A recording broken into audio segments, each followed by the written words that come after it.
My girlfriend said, I'm going to brunch with the girls, then posted stories with her ex all day. When I asked about it, she said, you're being controlling, he's part of the friend group now. I didn't argue. That night, I packed my bags and left. Now I, 28 male, have been with Jessica, 26, for 3 years. We moved in together 18 months ago, split everything 50-50 on a 2-bedroom in downtown. I thought we were solid. 2 weeks ago, Saturday morning, Jessica's getting ready, doing that thing where she tries on 3 outfits but ends up wearing the first one. Says she's meeting the girls for bottomless mimosas. Cool. I had plans to catch up on work anyway. Noon rolls around. I'm on the couch, laptop open, when her Instagram story pops up. There's Jessica, laughing at some rooftop bar. But it's not just the girls, there's Richard. Her ex, the one she dated for 4 years. The one who broke her heart when he moved to Seattle for work. The one who apparently moved back 3 months ago, but she forgot to mention it. The stories kept coming. Group shots, but also just them. Sharing food. Him fixing her necklace. That specific kind of touching that's technically innocent, but absolutely isn't. I screenshot everything. Not because I'm crazy, because I've learned to document things. She gets home around 4 p.m. tipsy and glowing. I'm still on the couch. How was brunch with the girls? Amazing. Becca ordered like 3 desserts. Cool. Who else was there? She lists names, doesn't mention Richard. Anyone else? Nope. Just us girls. Why? I show her the screenshots. Her face does this thing. Surprise, then annoyance, then that practiced look of righteous indignation. Were you stalking my stories? They're public, Jessica. Richard is part of our friend group now. The girls invited him. I didn't think it was a big deal. You literally just said it was only girls. Because I knew you'd overreact. See, this is exactly what I'm talking about. You're being controlling. He's just a friend now. We're adults. If you can't handle me having male friends. I let her finish the speech. Then I said, okay. Yeah, you're right. I'm being controlling. She looked confused but pleased. Kissed me on the forehead. I'm glad you see that. I'm going to shower. While she showered, I did 3 things. Checked our lease. It was the original lease from before she moved in, now month to month. My name was the only one on it. We'd always meant to add her, but life got in the way. It was a loose end I was suddenly very grateful for. Texted my buddy Joseph, who owns a storage unit business. Started packing, not dramatically, methodically. My important documents first, then electronics, then clothes. Everything I could fit in my car without it being obvious. Jessica came out towel drying her hair, didn't notice the half-empty closet, didn't notice my missing laptop setup, just asked what I wanted for dinner. Whatever you want, I said. I'm easy. We ordered Thai. Watched Netflix. She fell asleep on my shoulder like nothing had happened. I stayed up thinking about the 3 years, the plans we'd made, the ring I'd started saving for. At 3 a.m., I got up, packed the rest, left a note. You're right. I am controlling. So, I'm removing myself from the equation. Rent's paid through the end of the month. Your stuff is safe. Please be out by the 30th. I drove to Joseph's place. He'd cleared out his spare room months ago after his divorce. Funny how things work out. My phone started blowing up around 7 a.m. What the fuck, David? You can't just leave. Where are you? This is so immature. We need to talk about this like adults. I didn't respond. Changed my relationship status to single. That's when things got interesting. Within an hour, I had messages from mutual friends. Jessica was spinning it hard. According to her, I'd had a paranoid episode and abandoned her because she had male friends. She was the victim of my toxic masculinity. I still didn't respond, but I did post the screenshots. All of them. With one caption. For clarity. The narrative shifted real quick. Update 1. She showed up at my office. It's been 5 days since I left. I've been staying at Joseph's, focusing on work, hitting the gym at 5 a.m., trying to establish a routine. It was working. Until yesterday. I'm in a meeting with 3 clients when our receptionist knocks. Says someone's here for me. Says it's urgent. I excuse myself. Walk to the lobby. There's Jessica, but not regular Jessica. This is Jessica in full performance mode. Hair perfect, makeup subtle but effective. Wearing that dress I bought her for her birthday. The one she knows I love. David, please, 5 minutes. I'm in a meeting. I'll wait. No, you won't. Please leave. Her voice gets louder. You can't just ghost me after 3 years. We live together. People are starting to look. My boss walks by, raises an eyebrow. Fine, 5 minutes. Conference room B. We sit. She starts crying immediately. Not loud, ugly crying. Pretty crying. The kind she can turn on and off. I'm sorry I lied about Richard, but you have to understand. I don't have to understand anything. He means nothing to me. Then why lie? Because I knew you'd react like this. Like what? By calmly leaving a situation where I'm being lied to? You abandoned me. I came home from work and all your stuff was gone. Do you know how that felt? Probably similar to how I felt seeing you with your ex after you said you were with the girls. It wasn't like that. The group decided, Jessica, stop. We both know what this is. Her tears dry up instantly. What's that supposed to mean? It means I'm not doing this. You have 3 weeks to find a new place. If you need help with deposit money, I'll transfer it. But we're done. You'll regret this. Maybe. But that's my problem, not yours. She stood up, smoothed her dress. You know what? Richard was right about you. I'm sure he was. He said you were insecure, that you'd freak out the moment I had any male friends. Is that what he said when he was fixing your necklace? Her face went red. She left without another word. I went back to my meeting, apologized for the interruption, closed the deal, pretended my hands weren't shaking. That night, the texts started again, but not from Jessica. From Richard. Richard, hey man, heard you and Jessica split. That's rough. If you want to talk, I'm here. I actually laughed. The audacity. I screenshot it naturally. I know things look bad, but nothing happened. We're just friends. She loves you, dude. Don't throw it away over jealousy. You there? I finally responded. If you're really just friends, you won't mind if I send these messages to your girlfriend? See, I did some digging. Richard isn't single. He's been dating some girl named Barbara for 8 months. Her Instagram is full of them cute couples stuff. No mention of him hanging out with his ex. Richard. What girlfriend? Me. Barbara? Tall brunette? Yoga instructor? Ring any bells? Read receipts on. No response. 20 minutes later, Jessica calls 15 times in a row. I let it go to voicemail. The one she leaves is enlightening. You fucking asshole. You had no right to contact Richard. You're ruining his life over nothing. We were just friends, but clearly you're too pathetic and insecure to understand that men and women can be platonic. I feel sorry for whatever girl ends up with you next. She'll have to deal with your trust issues and paranoia. I'm done trying to save us. Stay away from me and my friends. Her friends, including the ex she was just friends with, who apparently has a girlfriend he forgot to mention. I forwarded the voicemail to my lawyer buddy, just in case. Update 2, the lease situation got complicated. Remember how I said only my name was on the lease? Well, Jessica found a loophole. Got a call from my landlord yesterday. Jessica contacted him, claiming she's been paying half the rent for 18 months, and that establishes tenancy rights. He called to give me a heads up, said his hands were tied, and he couldn't take sides. But he did say, in our state, that means you can't just kick her out. You have to formally evict, which takes 30 to 90 days. She's talking about getting mail there to prove residency. It's getting messy. You should protect yourself. He was right. Jessica was digging in. To prove her tenancy, she'd have to show proof of payment. I knew she'd use Venmo. I opened the app, my heart pounding. I have access to our entire transaction history. I scrolled back, and there it was. Mixed in with 18 months of rent and utilities were some interesting transactions she'd sent to Richard. For last night, $200. B-Day surprise for R, $150. Wine for the weekend, $100. All dated within the last 3 months. All during times she was supposedly working late or at her sister's.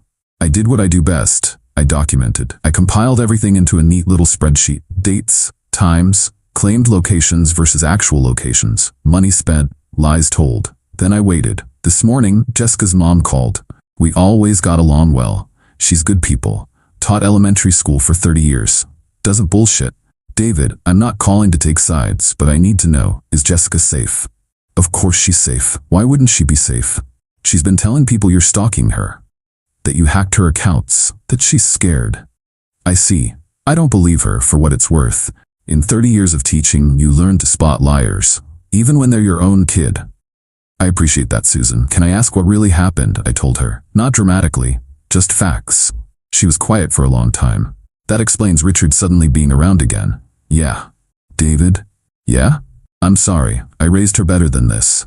You did great, Susan. People make their own choices. After we hung up, I felt lighter somehow. Validation from unexpected places hits different. Jessica must have sensed the shift in momentum because the texts started again. But now they're different. Less angry, more bargaining. Can we please just talk? I know I messed up, but 3 years, David. I'll go to couples counseling. I'll cut Richard off completely. Please don't throw us away. I didn't respond, but I did check apartment listings, found a nice studio downtown, month to month. Sometimes the best move is to just remove yourself from the board entirely. Then, plot twist. Barbara reached out. Hi, you don't know me, but I think we need to talk. Hey, yeah, I think we do. Can you meet tomorrow? Coffee? Sure. When and where? We're meeting in 6 hours. Should be interesting. Update 3. The coffee meeting changed everything. Met Barbara this morning at a Starbucks downtown. Recognized her immediately. She looks exhausted. The kind of tired that comes from finding out your whole relationship is a lie. She's already at a corner table when I arrive. 2 coffees in front of her. I got you a black coffee. Richard mentioned you don't do sugar. Richard talks about me? She laughs. It's bitter. Oh, he talks about you a lot. The insecure ex who can't handle Jessica having male friends. The controlling guy who made her miserable. The reason she needed a shoulder to cry on. Sounds about right? Yeah, except she pulls out her phone. I did some digging after you messaged him. She shows me texts, dozens of them. Between Richard and Jessica, going back months, I had his Apple ID for Find My iPhone, forgot I could see his messages on my iPad. The texts are damning. Richard, last night was incredible. David is working late Thursday. I miss how we used to be. Soon baby, and worse, way worse. Plans, promises, photos I really didn't need to see. How long, I ask. 4 months at least, maybe longer. He got a new phone in July, so that's as far back as I can see. We sit in silence for a minute.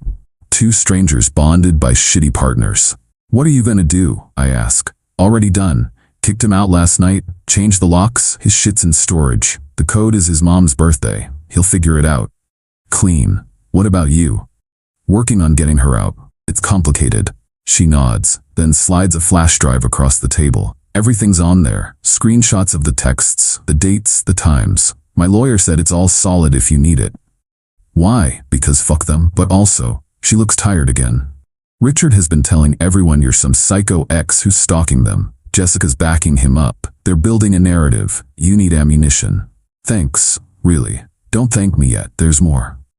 She shows me Jessica's Instagram. A post from an hour ago. It's a statement, a long one, about surviving emotional abuse, about controlling partners, about finding the strength to leave.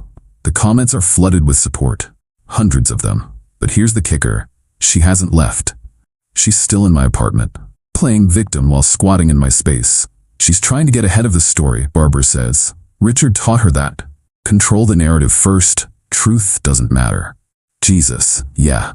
Oh, and David? That conference in Denver, she wasn't there. Neither was Richard. They went to Cabo. I have receipts. Literally. Richard saved them for his expense reports. We talked for another hour. Compared notes, built a timeline. It's worse than I thought. The gaslighting, the triangulation, the way they played us against each other. When we finally leave, Barbara hugs me. We're gonna be okay, she says. Might take a while, but we'll be okay. I drive back to Joseph's feeling vindicated, angry, empty, all of the above, but I also have a plan now, a real one. First step, lawyer. Showed him everything. The lease, the Venmo history, Barbara's evidence, Jessica's social media campaign. His response, oh, this is good. This is really good. He explained that a standard eviction is slow, but Jessica's public posts changed the game. We can't get an immediate eviction, but we can file for an emergency order to vacate. She's publicly claiming you're an abuser while simultaneously refusing to leave your shared and legally your domicile. That creates a legally hostile and untenable situation. A judge will see that. It's not about the infidelity, it's about the defamation combined with the squatting. How long? The hearing for the order will be scheduled within days.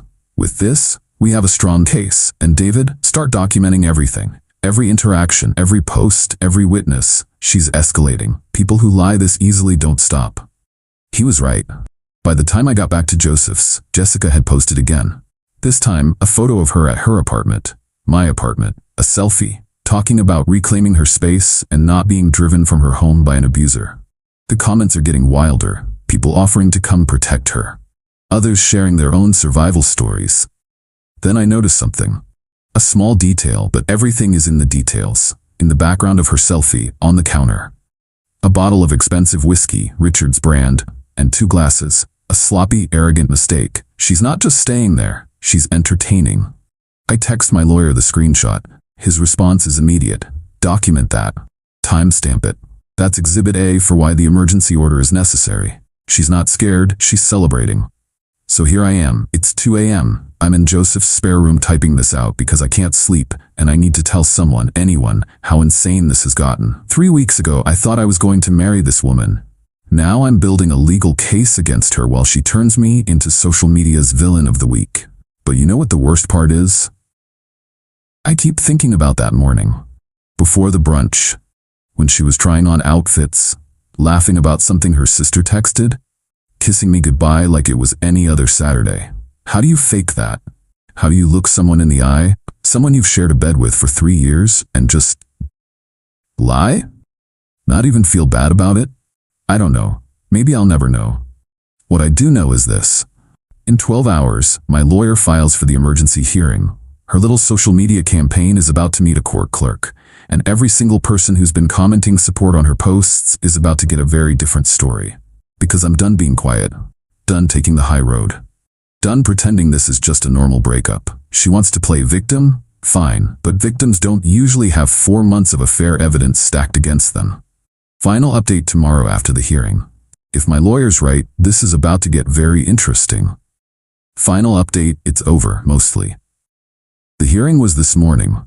9 a.m. I wore my best suit, brought everything. The binder my lawyer prepared was thick enough to stop a door. Jessica showed up 20 minutes late with Richard because of course she did. She wore all black, like she was in mourning, trying to project vulnerability. The judge was an older woman. No nonsense, the kind who's heard every possible story. My lawyer laid it out cleanly.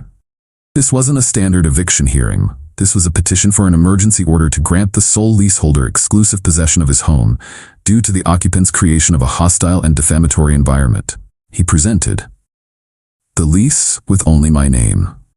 Jessica's social media posts where she called me an abuser. The screenshot of her selfie with Richard's whiskey in the background, time-stamped while she was claiming to be in fear. Barbara's flash drive, which my lawyer submitted as evidence of a coordinated campaign of deception. The look on Jessica's face when the judge reviewed the photo of the whiskey glasses. When my lawyer brought up the Cabo receipts, proving a premeditated affair, not a simple friendship. Her lawyer tried to argue. He talked about tenant rights, about emotional distress. Judge Davis cut him off. Counselor, your client has publicly accused Mr. Peterson of abuse, a very serious claim. Yet she not only continues to reside in his home, she appears to be entertaining guests. She can't claim both to be a terrified victim and a comfortable tenant in the same breath. It undermines her credibility entirely.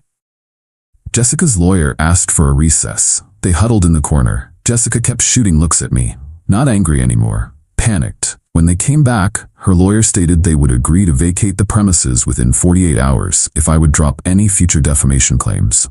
My lawyer looked at me. I could have pushed for more, but I just wanted it to be over. 48 hours. All her belongings out. Professional cleaning afterward at her expense. And her social media posts making the accusations must be deleted immediately. The judge made it so. Jessica signed the agreement without looking at me. As we were leaving, Richard blocked my path in the hallway. He had the gall to look sympathetic. Hey man, for what it's worth, I'm sore. Say that, Richard. How's Barbara, by the way? His face went blank. What? We had coffee, compared notes. She's doing great. Change the locks, I hear. Put your stuff in storage. The code is your mom's birthday in case she forgot to tell you. He went pale. He started to say something, but his phone buzzed. He glanced at it, a look of pure dread on his face. It buzzed again. Jessica grabbed his arm. We need to go. They left together. The ex who meant nothing. The guy who was just part of the friend group. My lawyer clapped me on the back. Clean win. How do you feel? Honestly, empty. Not sad. Not happy. Just done. I went back to work. Told my boss I'd need the next 2 days off to supervise the move out. He said to take the week. Good companies remember who shows up even when their life's imploding. That was 6 hours ago. Since then, Jessica's Instagram posts about me have been deleted. Then her whole account went private. Richard blocked me on everything. Barbara texted, heard from a friend the posts are down. Good for you. Joseph ordered pizza and beer, well, pizza and soda for me. My mom called. She'd seen the original post through a cousin, was worried. I told her the truth. She just said, I never liked her anyway. The apartment will be mine again in 48 hours. I'll deep clean it, maybe repaint, definitely getting a new bed. But right now, I'm sitting on Joseph's back porch. It's quiet, I can hear the city in the distance. And for the first time in 3 weeks, I'm not angry. I'm not checking my phone. I'm not documenting anything. I'm just here. Jessica was right about one thing. Love does make people crazy. It makes them trust when they shouldn't, forgive when they shouldn't, stay when they should leave. But it also shows you who people really are. And sometimes the person you loved never existed at all. They were just better at pretending than you were at seeing. To everyone who messaged asking for updates, this is it. Story's over. Well, mostly. Still got to get through the move out. Still might have some fallout. But the war, that's done. I won. I think. If you can call this winning. Maybe in a few months, I'll feel victorious. Right now I just feel tired, but also a little bit free.